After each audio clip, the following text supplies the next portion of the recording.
The recording? Right. Okay, so I'm going to introduce Elizabeth Miller. She's a member of Feminists In Struggle. She's also organized a number of our forums. She's also an editor of an amazing radical feminist anthology called Spinning and Weaving Radical Feminism in the 21st Century. And so I'll give it over to Elizabeth. Okay, thanks, Anne. Can everyone hear me? Yes. Yes, okay. Yes, so I want to reiterate, please mute yourself until the question and answer period at the end. And I do think it helps with reception if you turn your camera off. When we get to the Q&A, you can obviously unmute yourself and put your camera back on while you're speaking if you wish. You can put questions in the chat while you're listening, and we'll try to gather those while Kathleen and Devin are speaking, but we're going to ask you to hold questions until the end. So I'm going to introduce Kathleen and Devin, and then each of them is going to speak for around 20 minutes each. It's a little bit flexible, and then we'll go into the Q&A after that.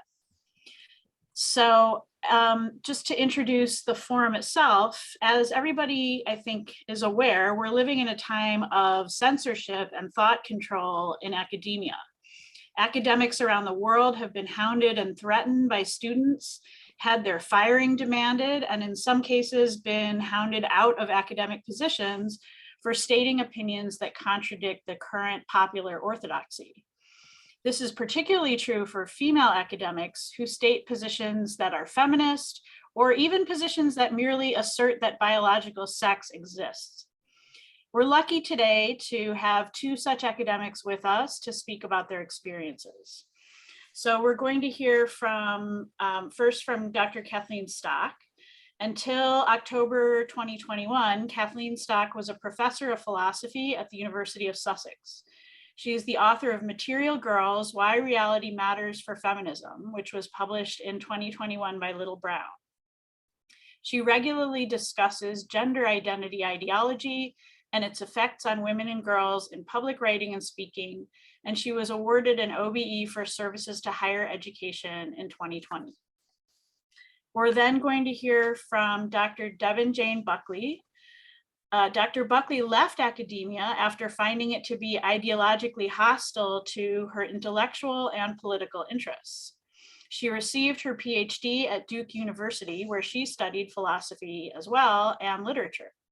She also holds 2 undergraduate degrees, one in neuroscience and another in philosophy from Boston University, with publications, awards, and honors across disciplines.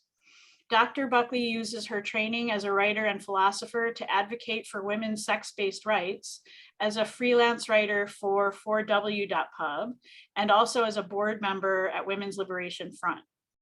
She's currently studying for law school in hopes that litigation and future legislation may bring victories for women's rights, even if academia has helped to erase them. And so I posed some questions to both Kathleen and Devin for them to think about, and they will probably cover some of this in their presentations, but they're also free to cover whatever else is of interest to them.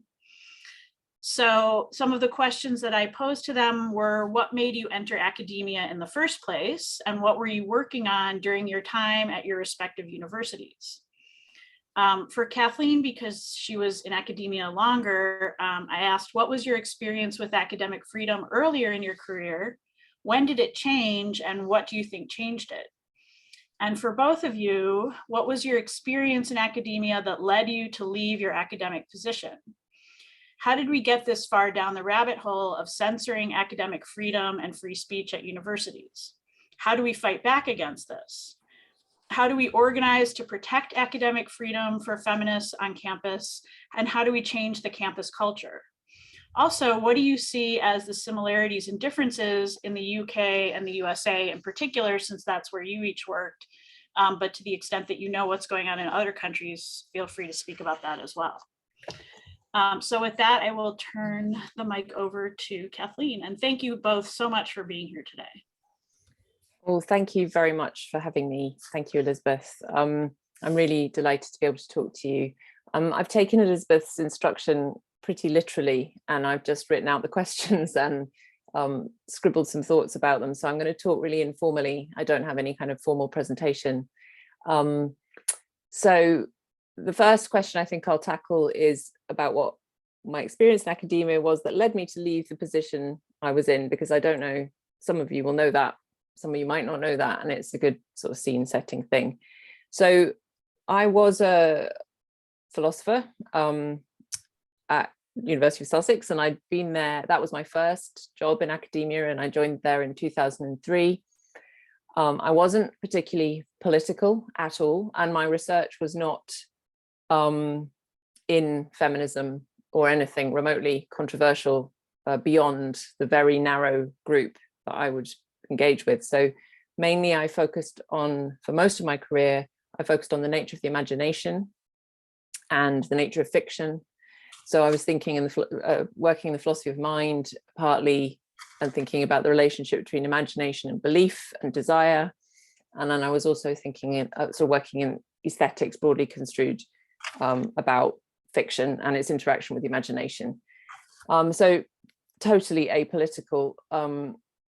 And I was a feminist. If you'd asked me, I'd say, yes, I'm a feminist, but I didn't really let those two, I didn't let my feminism into my daily life in a sort of hands-on way.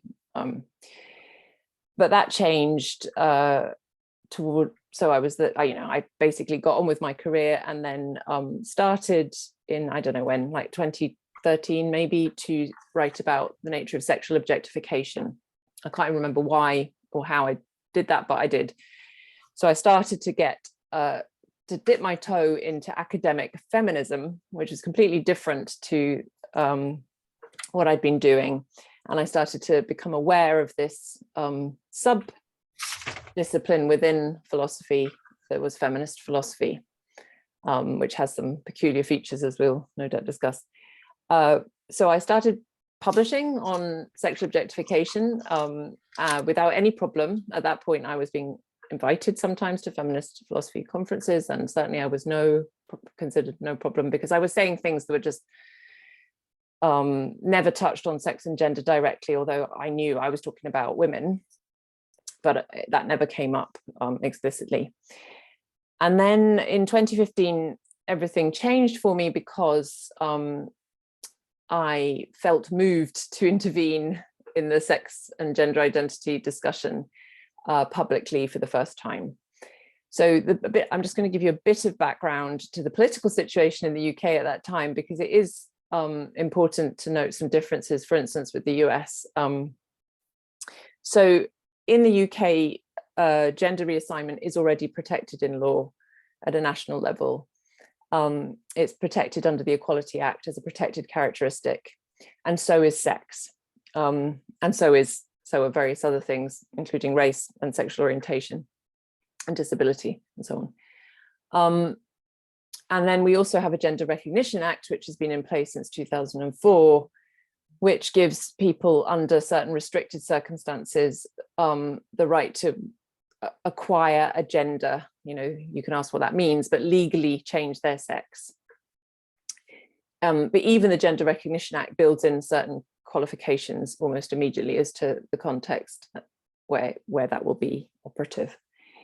So the dispute in Britain is not, as far as I'm concerned, but obviously I don't speak for everyone, but the dispute, the most toxic dispute, is about whether the Gender Recognition Act and the Equality Act should be reformed in the direction of gender identity rather than gender reassignment. So it's not, as is often framed, an argument about whether trans people should be protected in law, because as far as I'm concerned, they absolutely should.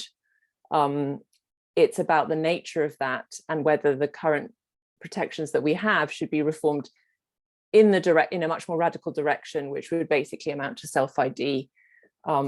There would be removal of restrictions on getting a gender recognition certificate. There'd be removal of medical into any kind of medical appraisal of dysphoria. And in the Equality Act, the proposal on the table in 2015 was that gender reassignment be replaced with gender identity as a protected characteristic. And that seemed to raise all these massive problems because of the interaction of sex, as I'm sure you're aware.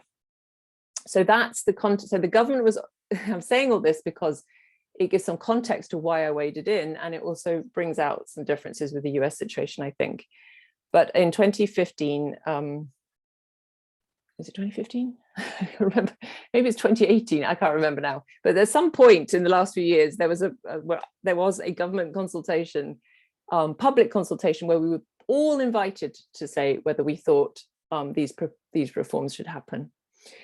And so I became aware that in academia, there was this sort of desert where I would have expected to be lively discussion with both sides.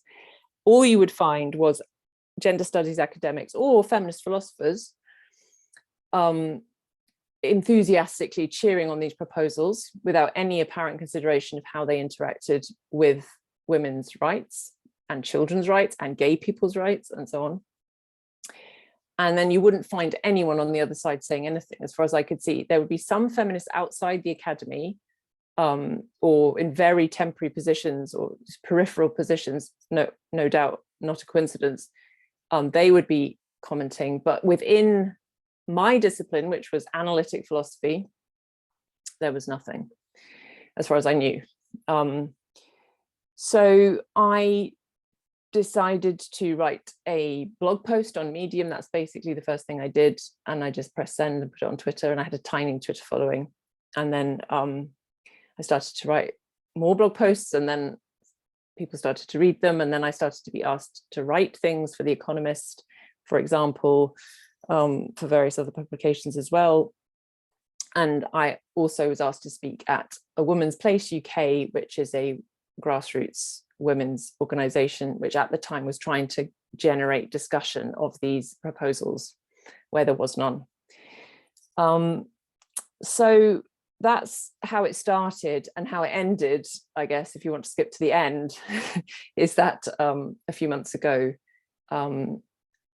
this campaign started, a sort of very extra virulent campaign started at my workplace. Now, there'd been low level, or not even low level, but there'd been a number of incidents over the last few years, all of them stressful and some really quite distressing. But in terms of, protests, open letters, petitions, constant churning out of slander by colleagues about me and my motives and who I am as a person and why I'm doing it and my intellect and all the rest of it. But that had all been going on. But then there was a sort of stepping up a few months ago at Sussex. A group of students decided that they wanted to make me leave, and they would either get me fired or they would make me quit. And so, I mean, if you want to see visual imagery, you can always go and Google it, because there was lots of them on campus. They were dressed like Antifa members. They had banners saying "Stock out." There was posters all over the place with my name on them saying I was a transphobe. There were flares set off, there's graffiti. There was a big demonstration. There was several demonstrations, one of them quite big. So that went on for several weeks, and then it was basically supported by several of my colleagues, not in the philosophy department, but just, by colleagues in the general sphere of the university. So, and it was also supported by the union that I used to belong to. So I had been putting up with quite a long, several years of this sort of crap, and it was getting worse, and I felt I had to leave, so I did.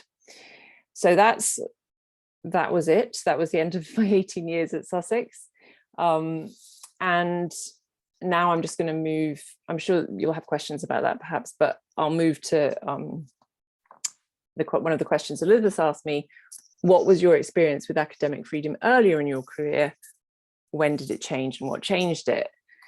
Well, I'm just going to be honest and say I didn't have an experience of academic freedom earlier in my career, because it just didn't occur to me to notice one way or the other. I suppose if anyone had asked me, I would have said, yeah, I have it. I was aware of John Stuart Mill's arguments in On Liberty on freedom of speech and the value of freedom of speech. I didn't really think about the difference between freedom of speech and academic freedom. And I think I was living in a kind of little bubble, really, partly ensured by the fact that I was working in an area where there was no real controversy. So, you know, no one was going to denounce me for my book on the imagination, except possibly, you know, 4 people scattered around the world with whom I have lively arguments. But, you know, there was no political angle. There was no obvious political angle in the first place. So I think that lulls you into a false sense of security. And I think lots of academics are in that boat. They don't do research that anyone else can really understand outside a very small group of peers. So they assume that they have academic freedom, and but what they really have is indifference, probably. So that's one of the reasons I didn't think much about it. I think also my politics at the time fitted, I thought, with my peers, you know, and I didn't really notice. I didn't think, well, what if I didn't agree with them about these things? So I thought of myself as on the left, and I was at a very left-wing university in a very left-wing sector. So I had a superficial grasp of the left, I think, in retrospect, and I hadn't really distinguished in my mind between the liberal left and what I considered to be a preferable left. So I just kind of sailed along thinking, oh, well, you know, we're all good people. And yes, my colleagues might quite often be nasty about views they don't like in a way that's not strictly speaking intellectual, but, you know, the means justify, the end justifies the means, perhaps, I probably thought, because I thought, well, we don't like those politics anyway, so it probably doesn't matter. And then a third reason I think I was not as aware of academic freedom as a concept as I should have been is that these days universities are incredibly professionalized. I think in my lifetime I've seen a massive change, particularly because my dad was also an academic, so I sort of saw what it used to be like.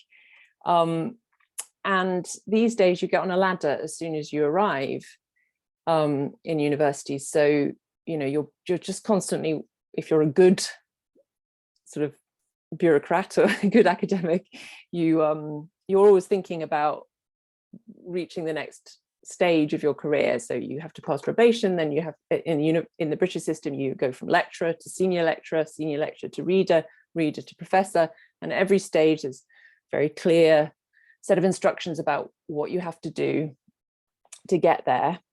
The books you have to publish, the articles you have to publish, you know, in number and kind of with the right kind of publisher or the right kind of journal.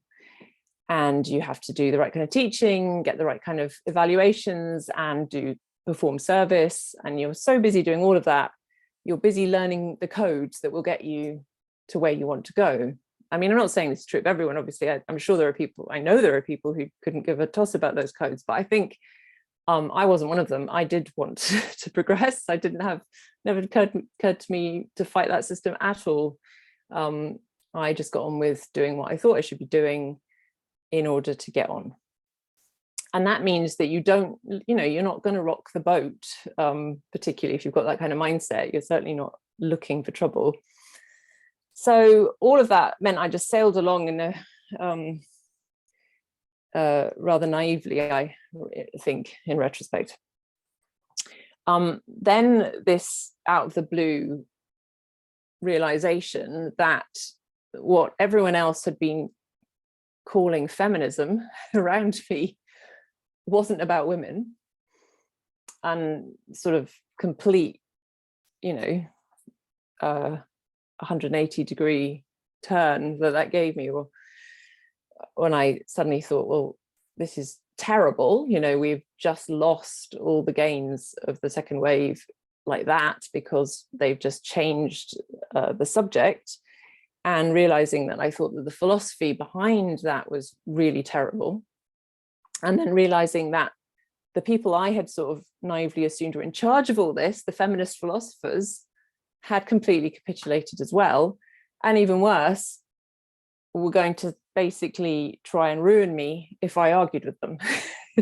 So that was all a big shock, and not what I had thought in, academic environments were or supposed to be. So that's what happened. That's what I used to think, and that's when it changed, is when I started to realize what had happened to feminism in the academy, specifically on sex and gender. I think there's still, you can get away with doing some quite interesting and good work in feminist philosophy as long as you don't come up against the what is a woman question. If you kind of fudge it, go around the edges, talk about epistemic violence, and that can be your topic, or talk about pornography even, and not even get into sex and gender, and just hope that people think that you're talking mostly about women. But whenever you come up against the actual conceptual issues about womanhood, then you're screwed, as far as I can see. You just can't hold the line. So how did we get this far down the rabbit hole of censoring academic freedom at universities? Well, I've been talking about my experience, which is about the kind of, maybe I should say a bit more about the actual phenomena. So I've been battling away, trying to publish in this area, trying to give talks in this area, and I've been connected up with other people in the UK and US and Canada and other countries who've been trying to do the same in their universities. But quite early on, when I realized this was a problem, I put out a call and I just said, right, in the next 4 days or 5 days, just send me anonymous testimonies if you work at a British university and you're having trouble working on sex and gender or teaching sex and gender in a feminist way. Are you having trouble saying my work is about women? And I just got all these testimonies really, really quickly from people saying, that they had been subject to disciplinary complaints by students for talking about women in a way that was seen to be transphobic, or departmental heads were having corridor conversations with them saying, I don't think you should publish in this area. I don't think it'd be good for your career. Or people were being asked to step down from editorial roles because of things they tweeted. So there was a range of quite chilling things happening to people who were trying to publish about women and girls. And I also, especially in the realm of journal articles, so I would get these ridiculous stories from people saying that they had been asked to take the word female out of an article about menstruation, or that there was somebody who was doing some kind of special issue on Catherine McKinnon editing, I think, and they'd been asked to go back and change all the language to make it about gender identity rather than sex by the editor of the journal. Anyway, so they were telling me all these things, and I published quite a lot of them anonymously. I mean, no, I wasn't anonymous, they were anonymous, because none of them wanted to say that was me. And meanwhile, I was getting complaints against me from students and protests at my talks and all the rest of it as well. So there's this real problem, real terrible problem. It's impacting on students as well, because especially at graduate level, they just can't do certain kinds of work, and their supervisor discouraged them from doing that kind of work quite often. And if they write essays that talk about sex unambiguously, they can be marked down for it. So there's a problem for students as well, and then there's a problem for people actually doing academic research. But in terms of moving out a bit, moving the lens out a bit, I think in the UK, there are some sort of background factors that are more general, that aren't about feminism particularly, that aren't helping. One of them is, for whatever reason, the higher education sector in the UK has become sort of highly moralized. I mean, I have some thoughts about why, but it's all about values now. The universities have their own values, like they're like brand values. So, you know, it'll say on their website, we stand for kindness, inclusion, diversity, all this stuff that sounds really good, respect, all sounds great, but of course these are very nebulous values, and it's quite hard to, I mean, well, there's some ambiguity about how we should interpret them, like how do you be kind in this particular situation? Maybe you have to be cruel to be kind in some situations, you know, so it's not just telling people to be kind doesn't really tell them anything, anything concrete or useful. But what it does do is just kind of stop people from being able to look unkind, because they become frightened to, and they go, you know, they don't want to stand against the institution's values. And in fact, I was looking at promotion criteria at one university the other day, and I saw that at senior lecturer level, they had as a promotion criteria, be prepared to call out your colleagues if they don't meet the institution's values. So these institutions are encouraging people to basically snitch, call out, kind of, I think that includes, that sounds great, again, perhaps to some people, but to me it sounds absolutely terrifying. I don't think we should be encouraging academics to kind of call each other out whenever they think there's some kind of breach in institutional values. And partly why I think that is because the thing we're not mentioning is that this can be used as a means of competition against each other. And the universities are highly competitive environments. So effectively, people can weaponize these values in certain ways. And generally, people just become very frightened of saying anything that looks like they're going against them. So that's one aspect of the background, I think. Partly universities are going down this moralized route because they think it's attractive to students, and British universities are all in competition with each other for the same pool of students. And so they're trying to present themselves as kind of, you know, lovely places to be, nice communities, quasi-parental kind of roles for universities. So therefore they're focusing on community and cohesion, and all of those things mean that dissenters, iconoclasts, bolshy people are more likely to be ostracized because they're seen as kind of disruptive to the group. I also think, I mean, social media is obviously a huge part of this. Like, social media means that a mob can form really quickly. A lecturer can say something in a classroom and they can just be texting each other about it at that moment. They can form a WhatsApp group to whip themselves up into a virtuous fury about you. They can do a public Facebook group, which will, you know, have all the trappings of social justice, and it will all be about like protecting vulnerable minority from you, me, the transphobe, and so on. So open letters can be signed, and many have been written about me.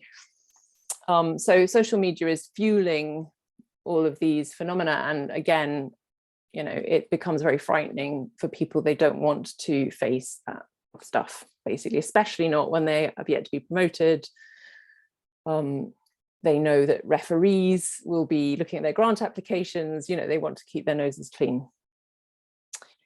I think there's also, I think if we take the lens back down to feminist philosophy again, and maybe this isn't true, this is probably almost definitely true of gender studies as well, I think there's a problem actually with the sorts of people that tend to gravitate towards those top areas. Sometimes I think obviously it can produce brilliant people. I'm sure many of you are here today, but I think it can also produce quite puritanical people, quite narcissistic people who are drawn to activism, but not necessarily for the right reasons. And they want to kind of perform an activist role in a university, and they want to say that they're doing something good. And that, as that sort of seeps into the academic realm, it means that they can become quite careless with evidence. They can cherry pick their evidence. They can, use invalid argument forms because they think, again, that the end justifies the means. They can move to ad hominems really quickly, like, you only think that because you're a bigot. It can all get quite toxic and polarized quite quickly in areas which are sort of explicitly activist in the first place. So there's this uneasy tension, I think, between the academic side of things, which is supposed to be relatively objective, if you can, and more measured, and these areas of philosophy or other humanities subjects where basically activism is encouraged. So yeah, I think that's all of my current musings about how we got down this rabbit hole. I'm sure, there's so much more to say, obviously. How do we fight back against it? I'm afraid I don't have, that's the bit I don't have an easy answer, obviously, because we're partly these things are much wider than the university sector, like the influence of social media, and the way that it changes the communication game and makes it much more performative. That's something that I can't solve.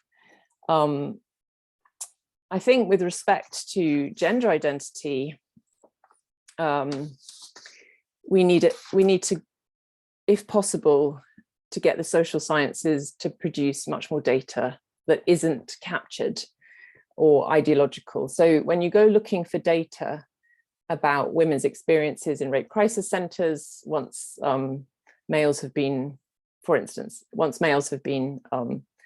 allowed into rape crisis centres, it's very hard to find peer-reviewed research that looks into that, for instance, or even like murder rates or hate crime rates. Quite often, they're in the UK anyway, whenever you see any information about trans hate crimes, it turns out it's based on perception and recording of perception rather than convictions. So there's this kind of, in this area, generally a manipulation of statistics for ideological ends.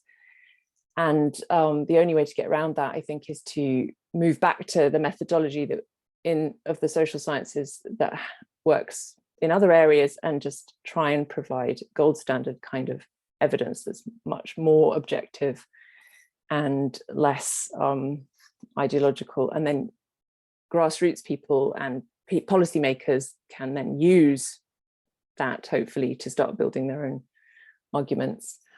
But of course, that it's hard to do that. It's hard to produce that research, because as soon as you try, you face these extra barriers that you wouldn't normally face. So it's going to require some courageous, dedicated people. Okay, what do I see as the similarities and differences in the UK and the USA? So I'll finish with this one.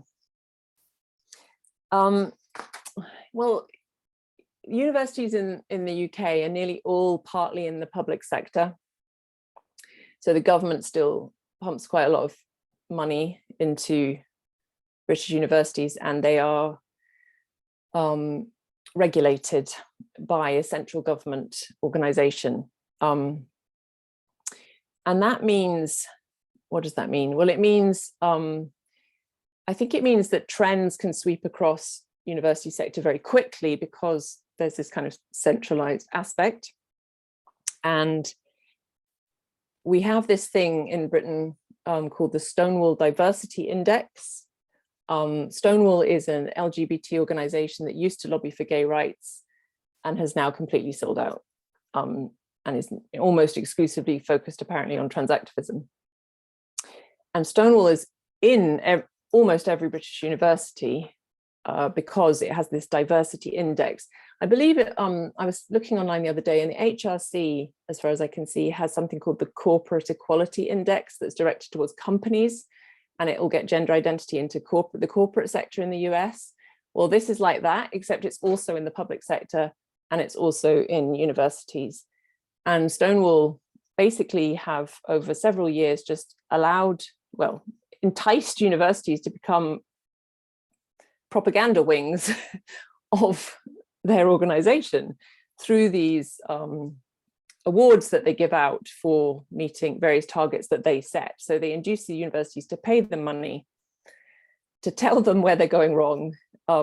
They get marks out of 100 or whatever it is, and then they get told how to do better. And so across the board in British universities, all the policies are changed in favor of gender identity now, like halls of residence, bathrooms, changing rooms, data collection, sports. So it really is embedded into the fabric of British universities, gender identity. And this is ahead of the law. It's not even in the law, but Stonewall always present it as like going further than the law in a progressive direction. So that's happened. And it's been very heartening recently to see one university in particular, which is University College London, has just, through concerted efforts of feminists like Alice Sullivan, they have managed to persuade colleagues to vote Stonewall out of the university structures. So that's great, but it's they're still in nearly all of the other ones. So that's one potential difference. I don't know if you've got anything like that in universities in the US. I suspect not, but you can tell me. The other big difference we have is the NHS. So we have a National Health Service, and most of medical treatment is paid for by the taxpayer. And that means that there's a lot more regulation potential, I think. I mean, I'm not very clear on the US situation, but what I'm assuming is the NHS, for instance, is at the moment has launched a big kind of scrutiny exercise into gender identity clinics for children. So I think that that's a positive sign, because the NHS has all these mechanisms to look at evidence-based research, and I don't think they have any particular interest in carrying on with medicine that's clearly harmful. So hopefully the children aspect of this will start to get sorted out through, I think, sort of wider regulatory mechanisms. So yeah, I'm kind of tailing off here. I think I'll stop and see, we can maybe move on, and maybe you'll have some questions for me later. Okay, thank you so much, Kathleen. That was fascinating and frightening, disheartening. So I've been collecting some questions from the chat, and we will have Q&A after both you and Devin have given your remarks. So we'll move over to Devin now. So I am going to be addressing some of the questions that Elizabeth originally posed to me, which were more about like my exact experiences of going through Duke and graduating. And so it's more of a narrative sort of format. So as a 2021 graduate, I'm from the academic generation that will never be given a job in the first place. No one's going to force me to resign because I won't be hired. While I was completing my Ph.D. at Duke, I was subjected to shaming rituals and ostracism by my fellow graduate students, but it was my advisor, who is actually a convert to Catholicism, who almost had me expelled. So within weeks of my arrival at Duke, it became clear to me, it became clear to my department that I was not in ideological conformity. Evidence came from what I didn't say as much as it did from what I said. Unlike my colleagues who incorporated trans video games into their syllabus, I taught classical literature. I did not make remarks denouncing all of the police at social functions or on social media without qualification. I fell quiet when other graduate students talked about BDSM or called mothers breeders. I didn't offer my pronouns when I was asked for them at the Thompson Writing Studio.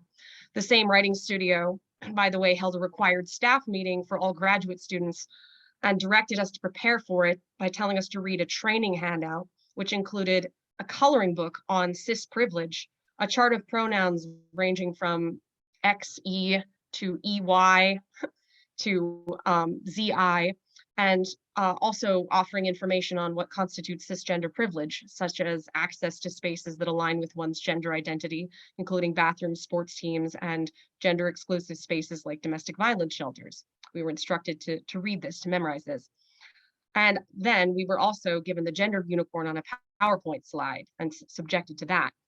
I did not only express my dissent through my silence or lack of enthusiasm at these sorts of events, there were also times when I expressed my opinions openly and suffered repercussions for it. When I told a student in the German department that I wasn't comfortable letting men into women's bathrooms, she refused to unlock the doors to her car and only let me out of it until I ceased arguing with her as she shouted trans women are. When I told him that I thought that the abolishment of the police might not be good for women's safety, he actually screamed so loudly that I could not speak. And I later found out that this student had ties to Antifa. When I sent my only friend, a man in the German department, an article explaining why prostitution might not be a good thing for feminism, he ceased all communication with me after calling me a fascist and telling me that I had chosen to die on a hill. Another graduate student in my department privately messaged me about a different Facebook post, which she asked me to take down. I did not remove it. In response, she reposted her demand publicly on my wall, which set in motion a woke chain reaction. Within hours, extended rants denouncing me appeared with hundreds of likes attached to them, some from lurkers who hadn't engaged with my page in years. One harasser noted to me when I accused her of policing me on Facebook that her, quote, right to free speech, end quote, gave her just as much of a right to attack me as I had a right to post my thoughts. And in doing so, I think she demonstrates the insidious efficacy of cancel culture, a movement in which the social and economic cost of speech is so high that formal censorship becomes irrelevant, right? When we're talking about free speech in the United States, we usually don't have anything to do with the First Amendment. We're usually debating ethics of speech issues, but that's neither here nor there. What is the sort of social media posts that won approval from my fellow graduate students, you might ask? I'll give you a few examples. When a trans-identified male in our department declared, quote, every day is Trans Day of Vengeance now, end quote, on Facebook, he received nothing but hearts. This vaguely threatening declaration was accompanied by a photo of his jeans jacket replete with pins, which included an anime character, the trans flag, an anti-Nazi symbol, and pins saying weird witch. Also on the jacket were the following words written in a white marker: Trans Dyke Coven, in all caps with a pentagram drawn into the O. This same individual has appeared at prospective student orientations wearing a t-shirt that reads Loudmouth Dyke. This is a trans-identified male. In my department, abrasive behavior like this was not only tolerated, it was celebrated so long as it reflected the right ideas. I, on the other hand, made others visibly uncomfortable simply by standing near them because they knew that I harbored sinful thoughts like men can't be women. I did not have people setting off fireworks or spray painting graffiti on my behalf. Rather, everyone collectively withdrew from me. Those who I had been friendly with ceased communicating with me and inviting me to social events. People in my department who were initially friendly with me started passing by me on the street, sometimes close enough to brush shoulders, without so much as a glance at my face. Like a telephone pole, I was afforded only enough attention to avoid a collision. In an ex-factory town like Durham, where one can walk down Main Street for half an hour to encounter only a drug-addled homeless man, this was tantamount to solitary confinement. Duke is one of those universities which was founded in a booming industrial town and developed a prestige outlasting the industry of the surrounding area, thus creating a moat-like situation in which a wealthy elite college campus sits in the center of a poor, mostly vacant city whose residents often have resentful feelings towards the students. So the first 2 years of my PhD consisted of graduate classes, which meant that the program guaranteed at least a couple of hours of human interaction, whether desired or not, with graduate students and professors. Once the first 2 years of coursework were over, however, my PhD consisted of nothing but reading, exams, research, and dissertation writing, all of which can be done entirely in isolation.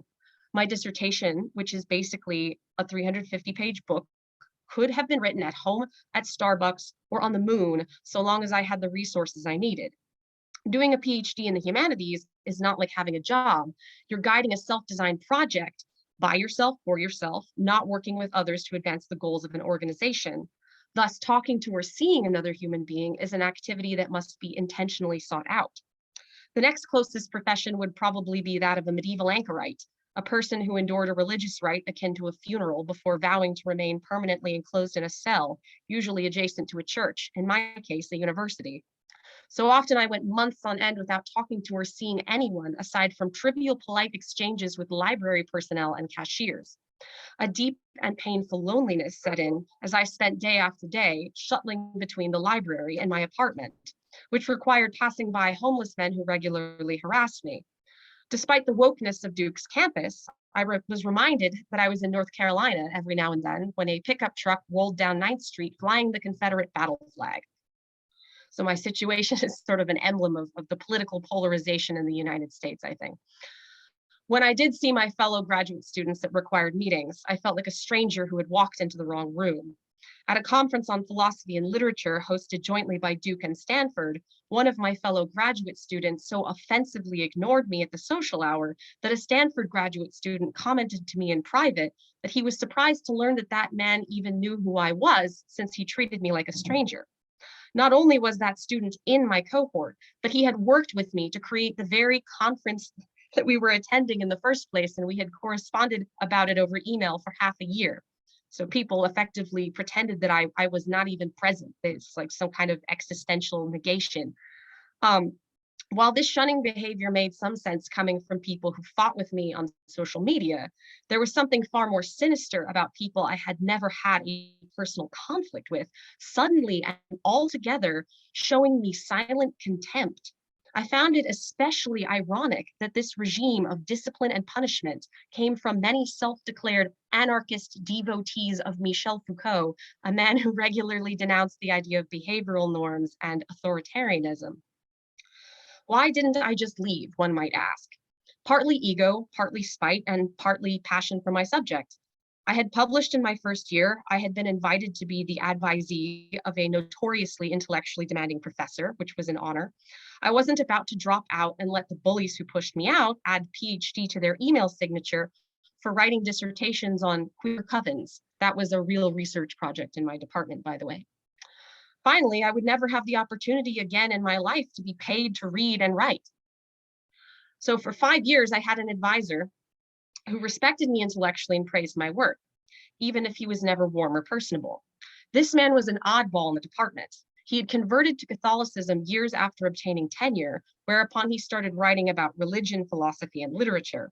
He, in fact, had a second appointment in the divinity school, and the last book he published brought him notoriety within the Christian intellectual community. Initially, he loved my dissertation. My dissertation was not going to go on at length about this because it's not an explicitly feminist dissertation, but I was arguing that several important British Romantic poets, so this is late 18th, early 19th century, developed their own religious philosophies that drew on ancient Greek and Indian metaphysics. And basically, I was arguing that they were not really secular, they were creating religions that were not institutional, doctrinal. This professor was one of the few professors I could work on a project like this with. Most people in my field, because I'm in English literature, it's a very diehard postmodern field, are hostile to any kind of interest in metaphysics and religious philosophy. So since I was celebrating these nature poets longing for transcendence rather than mocking their quest for the true, the good, and the beautiful as some ideology from a time before postmodernism figured out truth doesn't exist, morality is relative, and love is dead, I was obviously very unpopular. My advisor, however, called my dissertation proposal, quote, arguably the finest such proposal to have reached me in all my years of teaching, end quote. However, this praise, which lasted for about 5 years, lasted only up until my dissertation expressed sympathy for the radical poet Percy Bysshe Shelley's criticism of Christianity. So keep in mind, my advisor is a Catholic convert. As a romantic poet and a feminist, Shelley opposed Puritanism and prostitution alike and advocated for relationships between men and women that were grounded in erotic intimacy and equality. I basically agreed with Shelley for criticizing a puritanical strain in Christianity. So keep in mind, I didn't say everyone who professes to be a Christian is puritanical. I just said that he had a point in criticizing a puritanical strain in Christianity. I supported that by showing a quotation by St. Augustine, which I believed was puritanical. St. Augustine is an influential early church theologian who wrote frequently that God ordained women to obey men and quoted biblical sources to justify his belief. He also claimed that an adulteress who puts up with rape is morally superior to a married woman who enjoys sex with her husband. That was the example that I provided. And after I submitted my chapter to my advisor, He declared this unacceptable and, quote, theologically illiterate, end quote. So I spontaneously became incompetent after 5 years. When I resisted his demand that I remove the arguments and I called him willfully obtuse, he sent me an email informing me that he decided to drop me as his student. I was in my 5th year and I had a nearly complete dissertation that was over 300 pages long. When I spoke with the director of graduate studies, she informed me that I would not be able to graduate unless I had an advisor. So in other words, it didn't matter that I had excelled academically for over half a decade at Duke and had a nearly complete project. I could be expelled simply because my advisor dropped me. I was no longer in good academic standing in virtue of not having an advisor. I spoke on the phone with another professor in my department with whom I had an intellectual friendship of sorts. Now, this man did American literature in the 20th century, so he couldn't be my advisor. This professor expressed support for my work, stated that he found the arguments that I presented in my chapter, quote, not just compelling, but altogether irresistible, end quote, and described this dissertation as, quote, strongly impressive, end quote. So I provide him as an example to say that I'm not just the one saying, oh, believe me, you know, my work was great and I was being treated unfairly, and that was also the opinion of a different faculty member. After almost a week of believing I would be expelled, I was forced to beg my advisor to let me graduate. He demanded that I write him an apology letter and that I delete the sections of my dissertation that offended him. I complied with his request. I modified what I wrote to his liking in order to graduate, plain and simple. My advisor, I think, is a representative of a reactionary academic subculture of usually very, very conservative Christians. While these folks do not dominate big brand name schools in the United States, they are, in my opinion, the only significant opposition to the woke left within academia. They're in the minority, but I think they're the only significant opposing entity in academia. I think they've circled the wagons around their own set of publications and schools, which exist because they were founded, obviously, in a time when Christianity was in ascendancy in the United States in academia. So while some of them have latched onto the rhetoric of free speech and classical liberal values to shield themselves, others have actually denounced liberalism in a manner akin to people on the far left. One such example would be University of Notre Dame professor, so that's a very big school, obviously, Patrick Deneen, who wrote a book called Why Liberalism Failed. And in this book, he nostalgically looks back on an imagined era in which everyone behaved well because Christianity was in charge. And so in this book, he implicitly advocates for a soft theocracy over liberalism. And I'll give you a quotation demonstrating that. Liberty, as in liberalism, requires liberation from all forms of associations and relationships, from family to church, from schools to village and community, that exerted control over behavior through informal and habituated expectations and norms, end quote. I think it's a terrible definition of liberalism, and there's no reference made to a specific proponent of liberalism, John Stuart Mill, James Madison. It's just no. So I interacted with many of these types of staunch conservatives who I think make rather simplistic arguments, honestly, most of the time, throughout my PhD at talks and seminars, because they were the ones willing to platform me. The reason that they platformed me was largely because my dissertation put British Romanticism in conversation with Platonism, which many of these Catholic intellectuals see as a precursor to Christianity. So they are happy to platform that. However, my feminism, on the other hand, was not welcome. I believe that in the academic United States, the reactionary, usually Christian right, and the woke left exist in a kind of perverse symbiosis. While these groups seem radically opposed to one another, they in fact reinforce the same rigid conceptual binaries: secularism versus Christianity, Puritanism versus libertinism, homophobia versus gender ideology, right? We're sort of banishing the nuance here. And it seems to me that if there's one thing that these reactionaries and the woke in academia can agree on, is that we need to binarize in this type of way. And that if you're not willing to fit into one of those two camps, then you will not be platformed by either one of them. I should note, however, that even if I did produce the fashionable nonsense in my field, such as Susan Stryker's trans queer reading of Frankenstein, I still would likely not get a tenure track job. The academic job market is notoriously bleak, and it's only gotten worse since COVID. I saw only a handful of jobs open in the entire country for a scholar of British Romanticism in 2021 when I went on the job market, and every single one of them had qualifiers. So the University of Texas at El Paso, for example, asked for a professor of British Romanticism who studied gender, race, or migration in the 19th century. So that's the degree of specificity you're dealing with here when you go on the market. Siebert College, a small Christian school, demanded a professor who shares the university's, quote, Christian values, end quote. So many of those small schools ask you to sign, I think I might not be correct, but Baylor University actually asked you to sign a form saying that you're either Christian or it might even be that you're Baptist. I have to double check that, but a lot of them do work that way.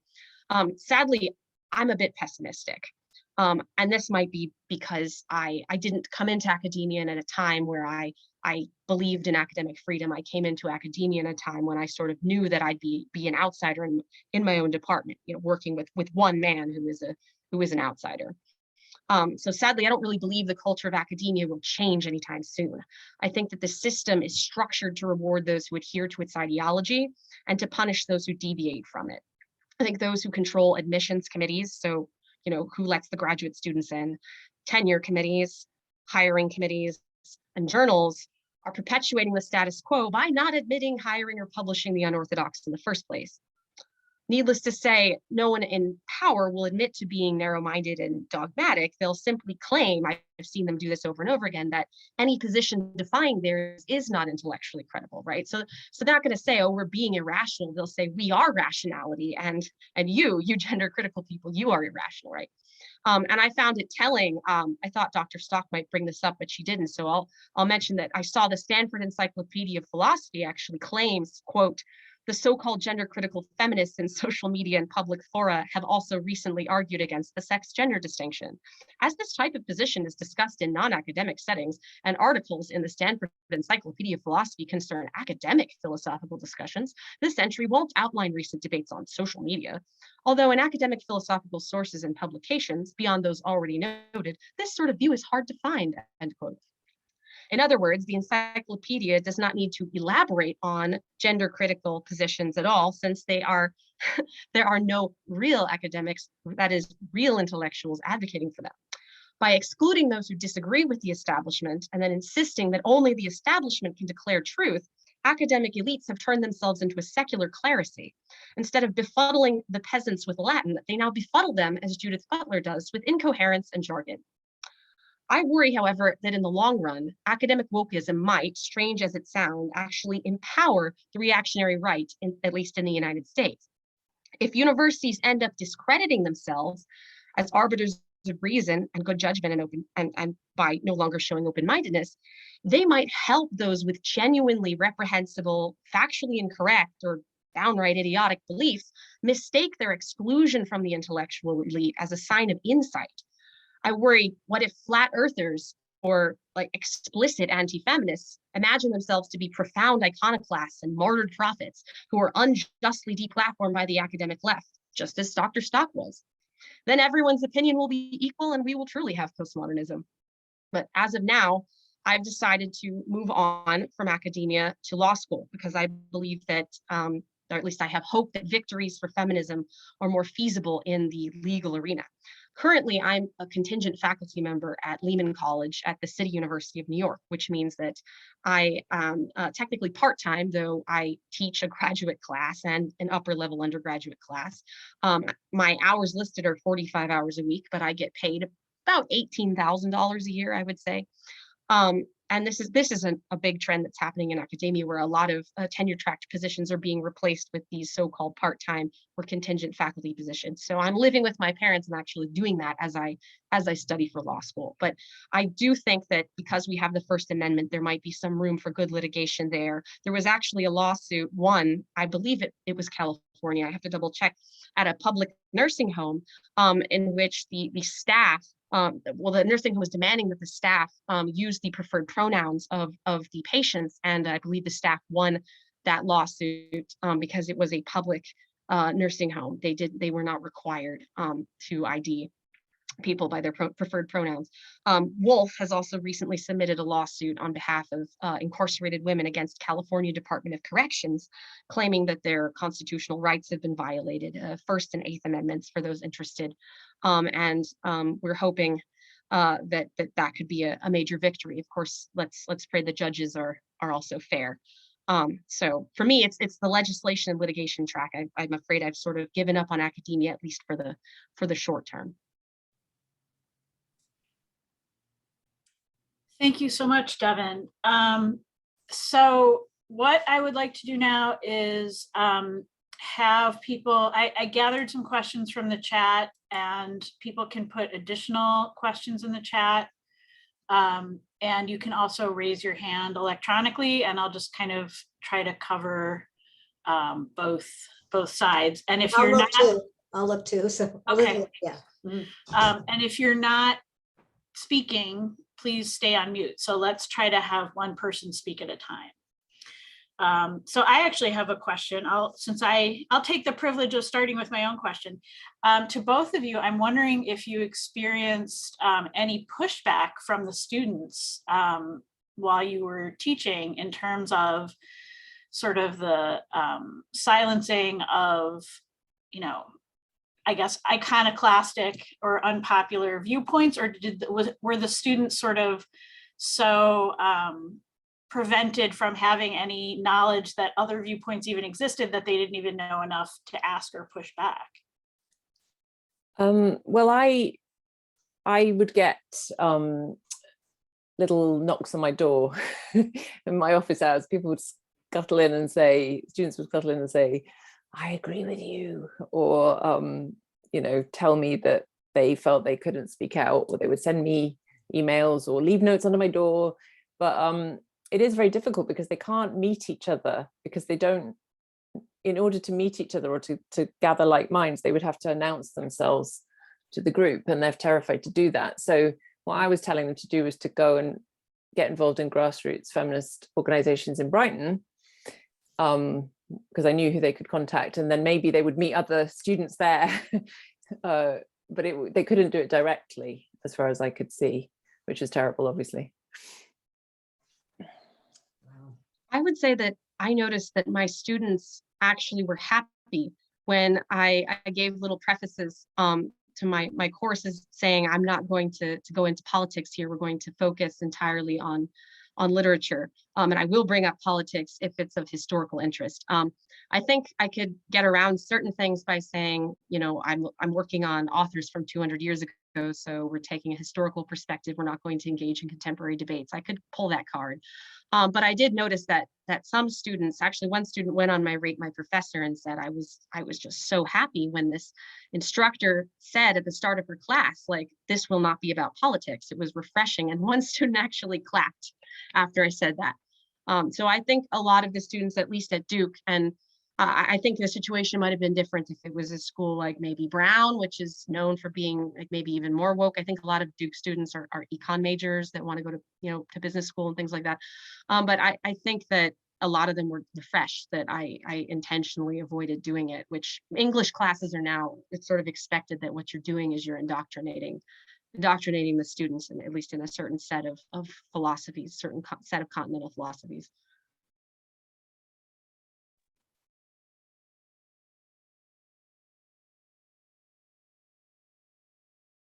I muted myself and forgot to unmute. So a question for Kathleen, a couple of related questions. One, do you think there's any hope for academic feminism to produce original or interesting research, considering the pressure to conform from institutions? And second, why do top feminist philosophers so vehemently deny the reality of sex and sex-based oppression? Do I think there's any hope? Not really. Sorry. I mean, I think I probably differ from some of the audience here today, in that I think the main role for in the humanities for feminist philosophers, for instance, is to kind of fight the bullshit coming out from other feminist philosophers.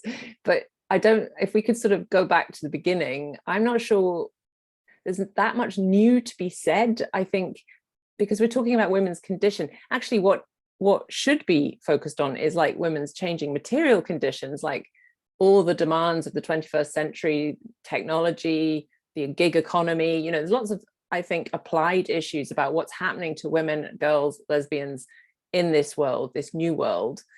And we can't necessarily do that research because we can't say in our grant proposals that we want to focus on, females or females attracted to females or whatever. But in terms of like the higher theory end, I just don't see, I don't really see what value philosophers are adding. I can see what value they're taking away because they're confusing everybody. They talk in code. They're elites that don't realize they're elites. They bring their own class sensibility, and they don't notice. I mean, there's whole ways in which they mess everything up, but I just don't feel very positive about the humanities, the feminism humanities stuff myself. What was the second question, Elizabeth? Let me go back to it 1 second. Okay, I'm not muted. That's good. That's a good start. The second question is, why do top feminist philosophers so vehemently deny the reality of sex and sex-based oppression? Because,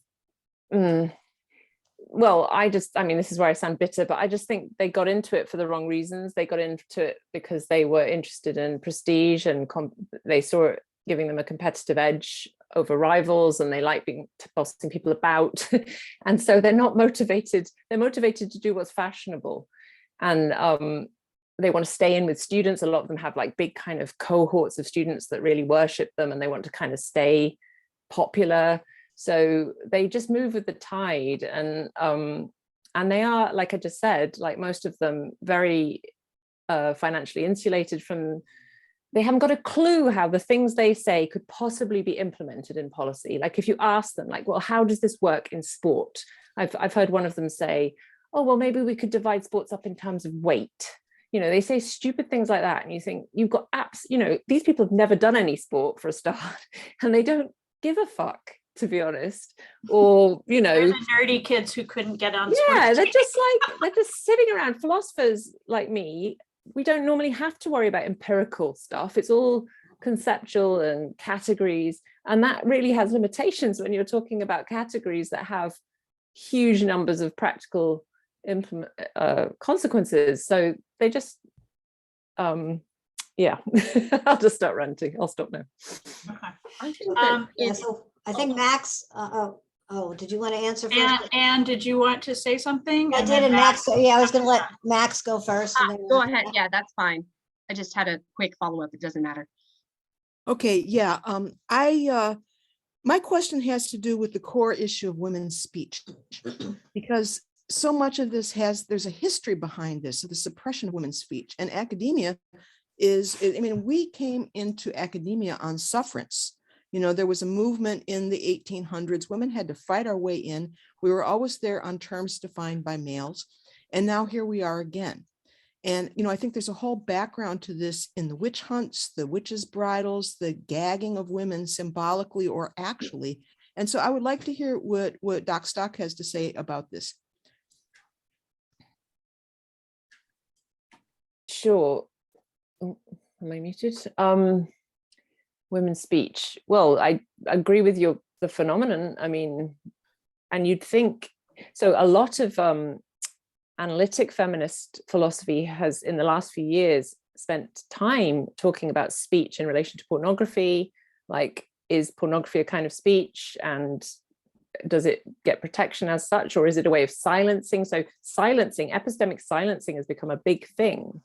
And that's what's so perplexing about the kind of psychological split in some academic feminist minds, because they, on the one hand, they can give a talk where they say women are being silenced, like epistemically, they use these big words to say that, pornography silences you, it takes away your consent, and and that all sounds great. And then they're like, shut up, Stock, you bigot. It's like, well, I'm being silenced now, but that's not the same, because as Devin said already, they have this incredibly handy justification, that, I am impure, not clever enough, haven't read the right text, and don't belong in feminist philosophy anyway, where, she comes from fiction and imagination. What does she know about this? So they have a way of shoving me out. But I'd like to hear what Devin thinks about that question. Well, I was just wanted to make a point about sort of the trajectory of continental philosophy and English lit. Now, the weird thing is that literary studies became sort of the arena in which I think a lot of what the general public calls postmodernism ended up developing. And so we don't really do just like literature on its own. It's more like people are engaging in philosophical arguments and then using literary works as like the fields on which these battles take place, right? So we have Marxists versus the critical theorists who are sort of neo-Marxists versus like sort of the post-structuralists. But what I think happened, at least in my field, is that to make gender studies so attractive is that it became inextricably linked to social constructionism. And so the weird thing that happened was that people think, well, if we promote the gender movement, we're promoting the notion that your sex can be different from how you behave, how you perform, how you express, right? So it's that incongruity between the gender role and sex that they see as sort of revealing the social constructedness of gender. And so that is sort of the sacredness of the idea of social constructionism in postmodern philosophy and English studies is really sort of, I think, the impetus for the sort of people getting behind that and wanting to defend it so strongly. Of course, the irony is that gender roles then themselves became essentialized. I think they're actually like Aristotelian essences to people. But basically, like, I am sort of a man in this transcendent sense, maybe even, regardless of my appearance, because there's an essence of manhood, right? So then we started at social constructionism and then sort of arrived at an essentialism. It's just that the essentialism now allows for the essence of self to be detached from the material self. But I think that no one wants to acknowledge that that move has taken place. They still think that we are defending social constructionism, which is sacred in English studies, by defending the gender movement. I mean, I just add to that the social constructionism has infiltrated feminist philosophy, even on the analytic side, which is so bizarre because these are people who are not from the continental tradition at all. And other voices, they will say that science, they don't have any big particular problems with science as reflecting reality. But suddenly they say, oh yeah, sex is socially constructed. Everybody knows that. And you think, well, how the hell does that work when you look at your wider metaphysics? So it's, at least your lot are consistent. Yeah, I have another question for Devin.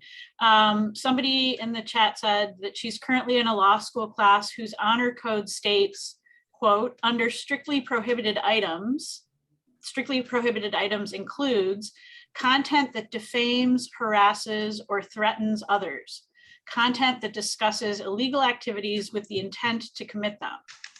And the question is, can we get through law school with those restrictions? Yeah, that's an excellent question. And since I haven't yet started law school, I can't speak to what it's like to be in law school, but I have heard some horror stories like that. I did notice that some of the courses at least Duke Law School, there was a course on transgender rights.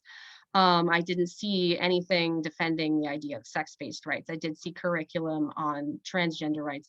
Of course, that, I'm also on the ACLU's mailing list out of curiosity, and they have taken the position, obviously, of pro sex work, pro gender rights movement, and there is a link sometimes between funding sources. So if you work for organizations like the ACLU after you get out of, say, Yale or something, sometimes you can get like tuition forgiveness. So there's also like an incentivization, I think, to work with very progressive organizations if you're seeking that kind of tuition forgiveness. And I don't think working for a place like Wolf would probably qualify you. But it's definitely infiltrated the law schools, but I haven't spent time in them. I know there are very conservative people in law schools as well, but yeah, there are troubling policies. I'll just briefly follow up with them. They're in Title IX, at least. So, for example, at City University of New York, if you file a formal complaint against someone for harassment or assault and you go through a formal hearing, there is a rule of decorum, and this applies to all of the schools within CUNY, including obviously the law school, in which you are required to correctly ID every party involved, and that the correct gender identity is of course self-defined by that party. So yes, this is a problem at law schools too. But so I think it's my turn. Oh, okay. I didn't realize. Yeah, sorry. Go ahead. Yeah, so thinking about the environment on campus, which has really changed, though I had an experience in the 70s where a professor didn't like my feminist analysis of D.H. Lawrence's The Fox and gave me a bad grade. So that happened in the 70s. But I think the main thing we have to look at for hope is that it's the social movements that exist in society can change the campus. Now, all forces of reaction have taken over the campus, and the anti-feminism of transactivism or the Christian right have taken over so much of society. The only forces that can really change that around is the rebuilding of an independent radical feminist movement. And it seems that maybe this is a question for Kathleen Kathleen Stock about what's going on in the UK, but it seems to me that it may take a little while, but the kind of grassroots organizing that's you have a head start from the US that you're doing, it can begin to change things, and that it may take a little while to see that on campus.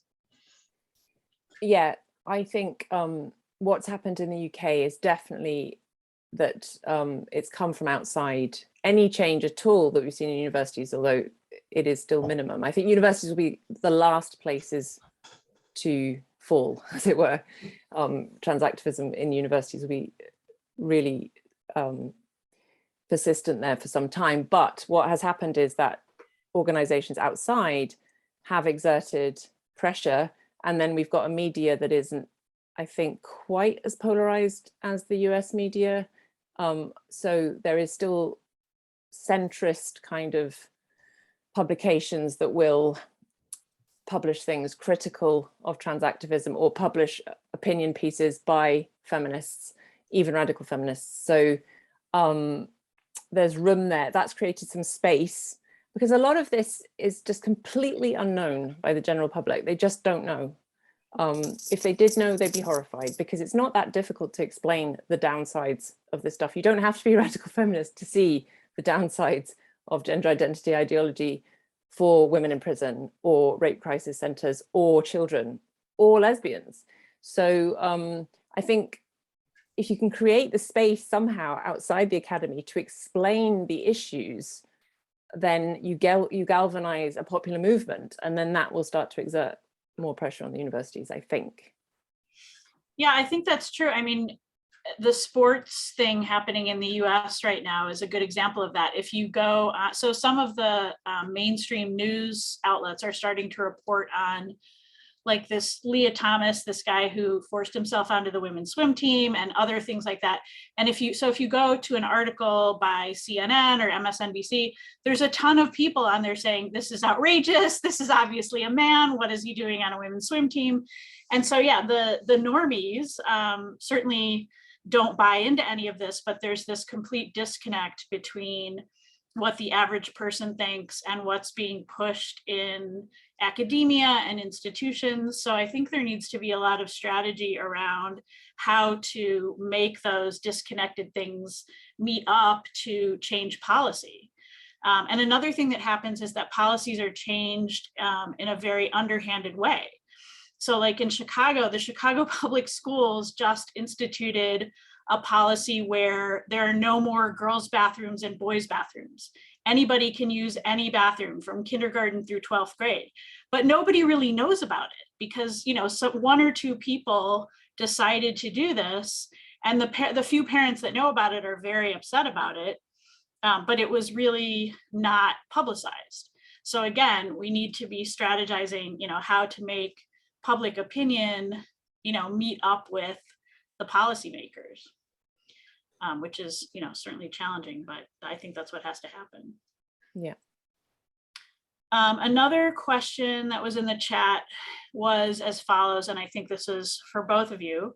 Most vocal proponents of trans ideology are liberals. The conservatives are anti-trans, but not feminist. And they're only anti-trans from the purity viewpoint of strict gender roles. And to me, it's obvious that we can't side with conservatives, especially in the Trump era. So what's the strategy going forward when it comes to having allies regarding conservatives? Well, I mean, this is where the conservative spectrum divides a bit. And I think because we don't have, I'm not a conservative, but we don't have Trump in the UK. We have other problems, but we have a range of conservative positions, from social conservative but fiscally liberal to economically libertarian, you know, and actually gender, there's opposition to gender identity, and there's support for gender identity ideology across the conservative spectrum. It depends. It's not always predictable. There's quite a few Tories in the UK who are all for it. There's quite a lot of Tories that are against it. And there's some on the left in the Labour movement that are against it because they think it just doesn't fit with materialist socialism. So I don't know what to say about the US because I just don't understand the system as well. But I can see that there's plenty of room on the left. There's, you know, the identitarian left is not, as far as I'm concerned, even a left. So there's plenty of room on the left to dispute it. And I, you know, in Britain, I try not to turn all conservatives into the enemy because I just don't think on this matter that they are. But we don't have a strong evangelical Christian movement in conservatism in the UK, so that complicates things. So I don't know, over to you, Devin. I think that the way I see it is I want to address policy issues individually, right? And so when it comes to lobbying, I mean, you can have bipartisan bills. I think we don't talk about it that much. We don't hear about it in the media that much. But for example, there are a number of animal welfare and animal rights bills that have actually been co-sponsored by a lot of Democrats and Republicans. So it does happen. So I don't think you need to be aligned on every single policy issue in order to work towards composing a bill or passing a bill in the legislature. I think that I wouldn't feel morally compromised working with a conservative organization unless that conservative organization required that I actively work against another one of my feminist positions in order to achieve a shared policy goal. So if they told me, well, you know, we want you to fund our, I don't know, anti-abortion lobbying, and if you do it, then we will work with you on this massive litigation suit against like big pharma. I would say I don't know if I could do that, right?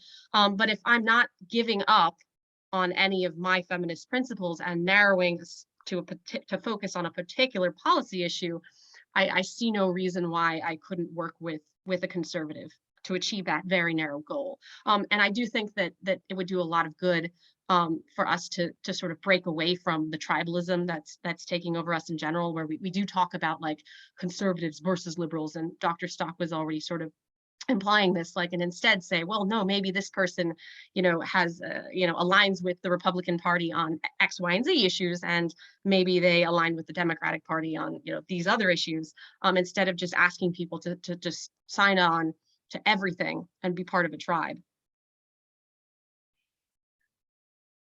Okay, does anyone else want to raise their hand and ask a question? Or I have another one that I could read out from the chat, but I'll give everyone a chance to raise their hand.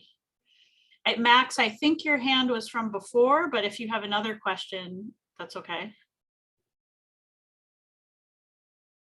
Penny had a question. Yeah, Penny, do you want to unmute yourself? Hi, can you hear me? Yes. Hi, this is part 2 regarding the question on allyship. How do we find like-minded people for our personal and professional lives?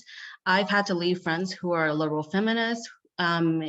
And as far as professionally, I'm scared to reach out to other female academics, and I'm now in the nonprofit world, and they are very highly pushing DEI, which is good on racial matters, but not so great on the gender matters. So what are your strategies about finding other like-minded people in your professional and personal lives?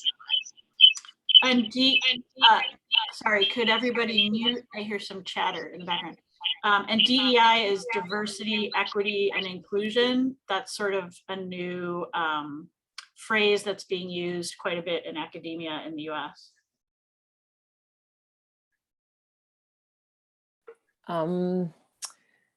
Strategies. I mean, I don't have a problem meeting like-minded people these days because everybody knows what I think. So they come to me. So I think I can see the problem if you don't want to announce yourself. It's kind of like I mentioned before, for some students, they can't say publicly what they think, so they can't meet other people who think the same as them. I mean, I hear, I'm sure you can, I'm sure that this seems like I'm stating the obvious, but, you know, just kind of like maybe ask them what they think about Leah Thomas, or there's kind of areas you can sort of feel your way. And I keep hearing friends saying things like, oh, you know, I had this amazing conversation with this woman. I had no idea that she agreed with me, but then we kind of admitted to each other that we were TERFs. And then, like, you know, we got on like a house on fire. So there's just got to be ways in which you can kind of guess that reliably, just feel your way without committing yourself 100%, I would think. If you're frightened, if you're not frightened, then it's not, then just say what you think. I mean, depends on the context, but in a work environment, it's very risky, I think, sometimes. I think that some literature actually covers this really well. If you read, you know, Orwell's 1984, there are lengthy descriptions of what it's like to attempt to read someone's eyes, because you can't trust someone, and you can't reveal, you know, your ideas unless you know that there's going to be an agreement. So you find all these nonverbal ways of trying to see if someone is sympathetic to you, and his descriptions of it are just amazing and I think relatable in very unsettling ways. Yeah, I think what we see happening is that when people see things like what happened to the two of you, the censorship becomes self-imposed after that. It's because other people become so terrified that that's going to happen to them that they don't even try to speak out. And so, you know, I think there's a lot of that happening, and that's very disheartening and terrifying. And I don't exactly know what the answer is, but I think that's something that we're going to have to try to face. I mean, I could just add that I think I was feeling a bit of a bind, because I want to talk about the kind of social ostracism and the effect it's had on me to some extent anyway, because I think that draws attention to the problem, but at the same time I'm fully aware that it does put people off, because they hear it and they think, oh God, that's terrible, and it enhances their own fear. But I think I could also equally talk about the enrichment of my life through talking, you know, and I do try to say that I feel liberated now.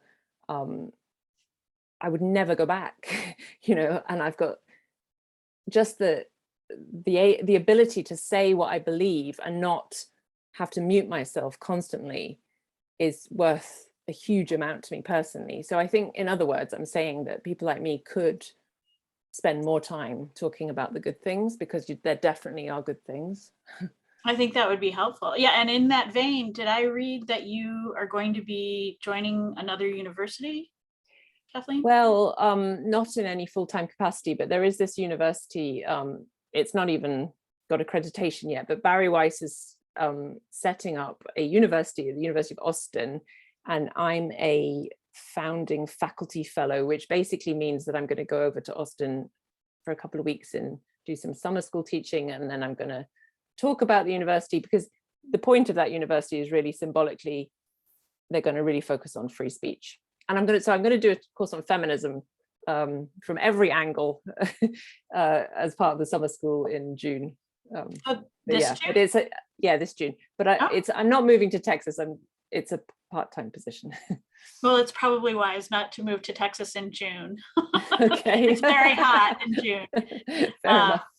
Wow, would you share with us how people could take that course? I don't actually know. Okay.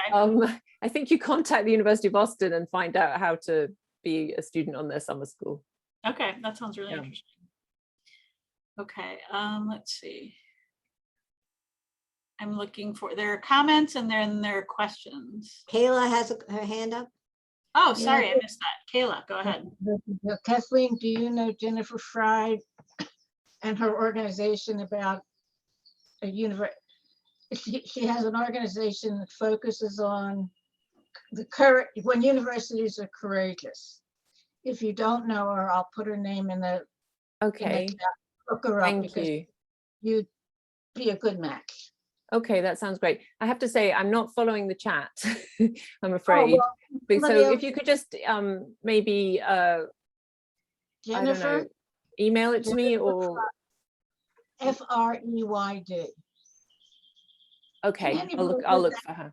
F-R-E-Y-T, Jennifer. Okay, okay, But if not, maybe you can get to me through this. Or okay. maybe, Elizabeth, if I put it in the chat, can you get it to her? Yes. Thank you. Okay. Oh, some people are asking whether Kathleen would be willing to share her email in the chat. Okay. Or Just you don't can. Don't yeah, send me that anything might be- nasty. Yes, only if you're well behaved. Only if you're going to be nice to me. That should go without saying.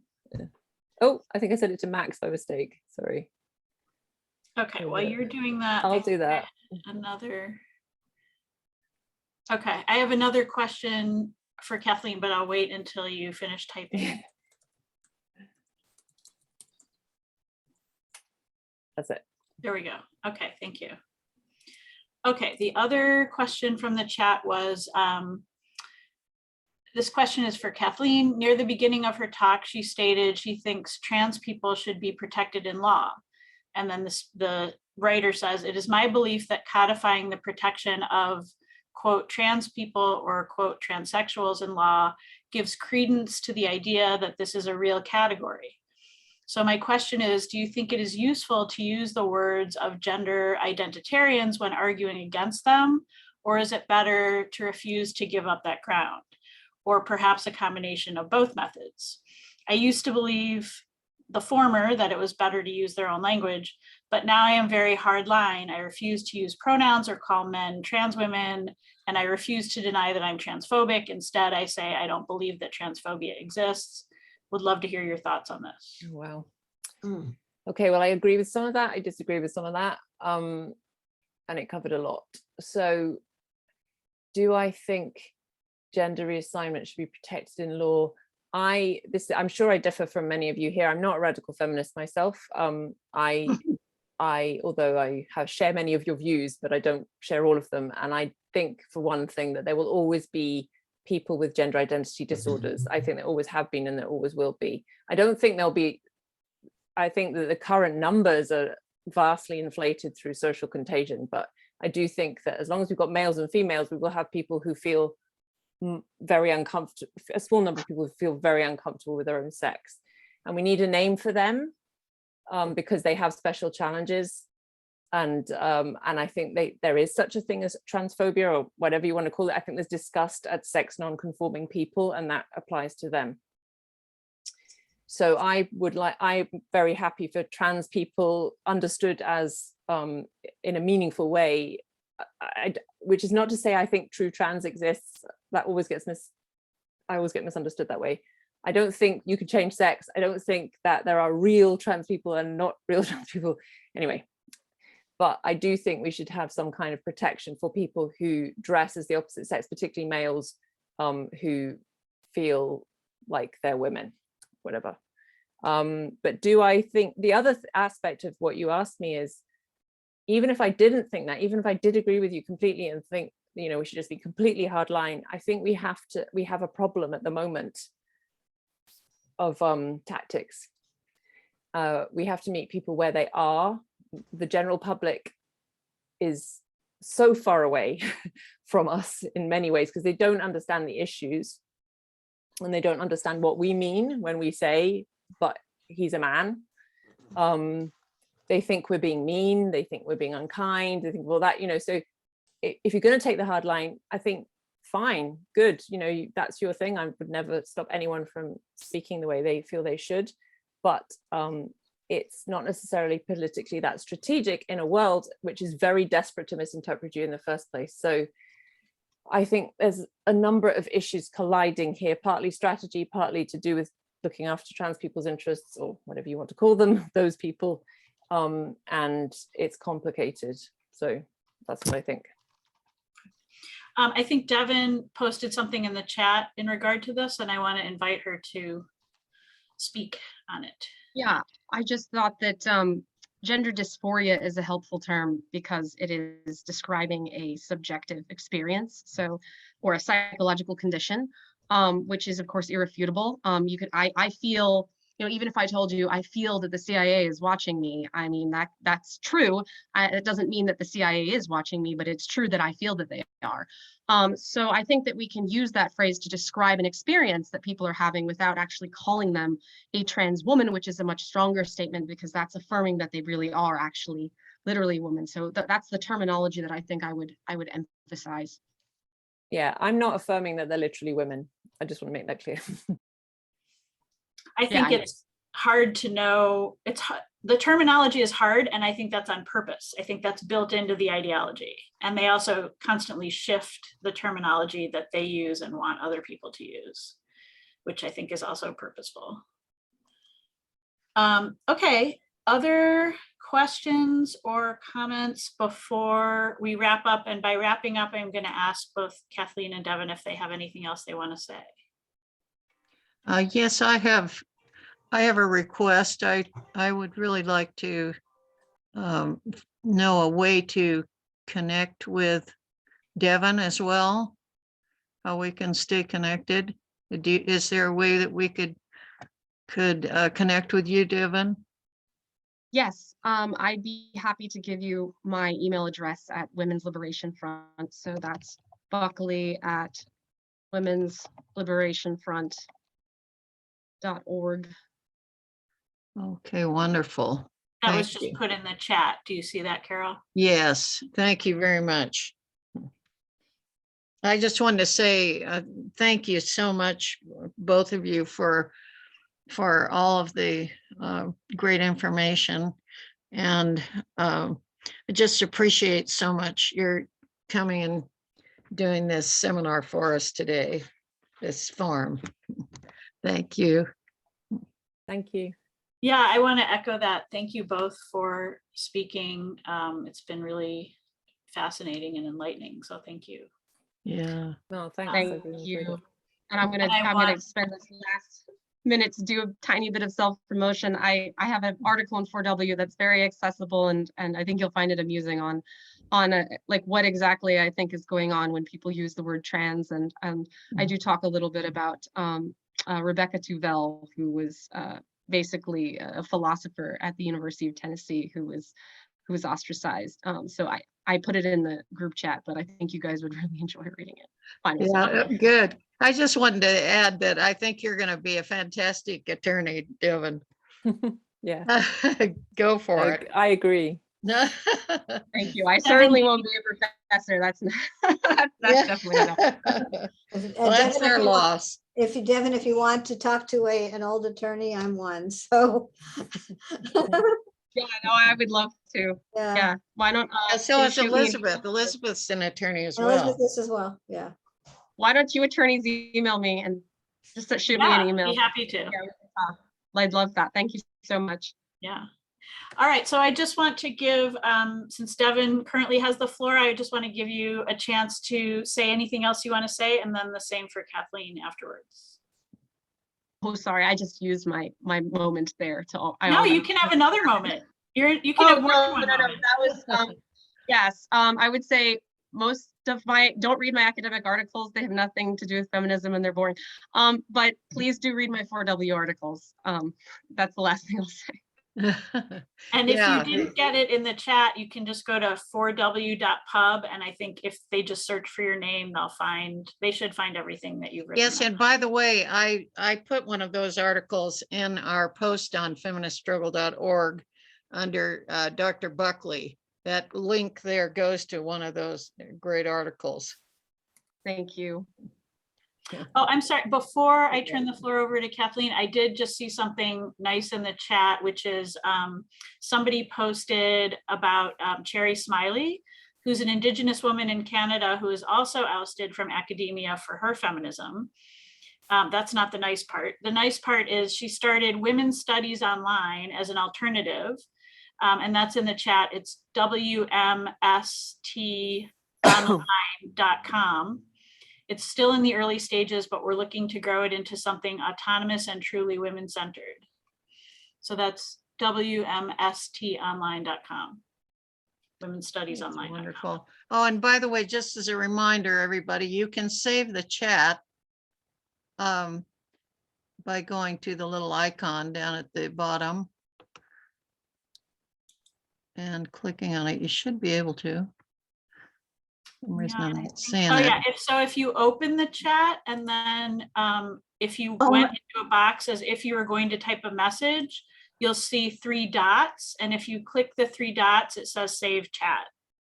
No, that's only for the people who are hosting it or share. Yeah, I think it is. Yeah, Oh. I can't see it come up since I'm not No, co-hosting today. It's only for the host. I can see it and I'm not a co-host. Well, we will see whether we can make the chat available afterwards. Anne, correct? Correct. I just saved it, so. Okay. Okay, so I'm going to give the last word to Kathleen and then bid you all adieu. Well, I just wanted to say thank you also. Thank you so much. And I think it's great that you're having these events. So the other thing I wanted to say was There it is. Yeah. that since Duke University has been mentioned quite a lot, there's a professor in the law school at Duke, Dorianne Coleman, who some of you may know, but she's editing a special edition of the journal Law and Contemporary Problems about sex in the law. I think it's coming out the very next issue, and I've got an article in that about the importance of naming sex in the law or something like that. I'm sure she will have a range of views, but that's something to look out for. So that's an example of somebody, trying to open up a conversation in academia.